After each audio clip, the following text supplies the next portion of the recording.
ની વાત કરી લઈએ। એસીપી કક્ષાથી ઉપરના અધિકારીઓ હવે સાથે બેઠક કરવામાં આવી છે। ACP, DCP, DIG, IG, ADG કક્ષાના અધિકારીઓ સાથે બેઠકનો દોર શરૂ થઈ ચૂક્યો છે। ક્રાઇમ રિવ્યુની સાથે બોપલ મર્ડર ડિટેક્શન મુદ્દે પણ ચર્ચા કરવામાં આવશે। ડીજીપી વિકાસ સહાય હાલ તો પોલીસ કમિશનર ઓફિસ ખાતે પહોંચ્યા છે। અમદાવાદ શહેર પોલીસ કમિશનર પણ પહોંચ્યા છે અને ઉપરના જે અધિકારીઓ છે એસીપી કક્ષાના અને તેનાથી ઉપરના અધિકારીઓ છે તેમની સાથે ચર્ચા થવાની છે। એસીપી, ડીસીપી, ડીઆઈજી, આઈજી કક્ષાના અધિકારીઓ પણ આ બેઠકમાં જોડાવાના છે। બોપલ મર્ડર ડિટેક્શન આ મુદ્દે ચર્ચા કરવામાં આવશે। ડીજીપીની પણ ખાસ ઉપસ્થિતિ રહેવાની છે। સંવાદદાતા યુનુસ ગાઝી ફોન લાઈન પર। યુનુસ, પૂરી વિગત।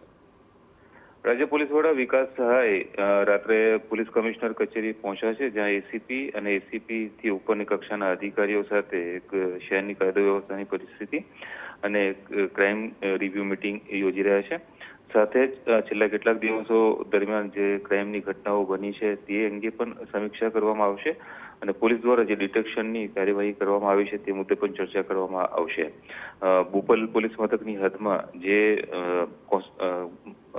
વિદ્યાર્થીનું હત્યા કરવામાં આવી હતી અને તેમાં કોન્સ્ટેબલને ઝડપી પાડવામાં અમદાવાદ ક્રાઇમ બ્રાન્ચની જે એક ટીમ સફળ રહી હતી એ મુદ્દે પણ ચર્ચા થઈ શકે છે અને ક્રાઇમ બ્રાન્ચની આ જે ટીમ છે તેને એપ્રિશિએટ કરવામાં આવે ડીજીપી દ્વારા એવી પણ શક્યતાઓ છે। હાલ પોલીસ કમિશનર કચેરી ખાતે તમામ ઉચ્ચ અધિકારીઓ સાથે ડીજીપી બેઠક યોજી રહ્યા છે અને કયા કયા મુદ્દે ચર્ચા થઈ અને શું આદેશો કરવામાં આવ્યા છે તે આગામી સમયમાં જાણકારી મળી શકશે।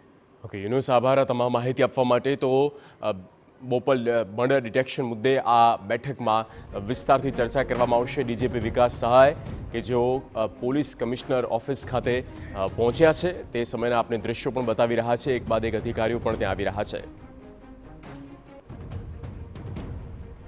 ડીજીપી વિકાસ સહાયની અધ્યક્ષતામાં આ બેઠક મળી રહી છે અને ક્રાઇમ રિવ્યુની સાથે બોપલ મર્ડર ડિટેક્શન મુદ્દે ચર્ચા કરવામાં આવશે।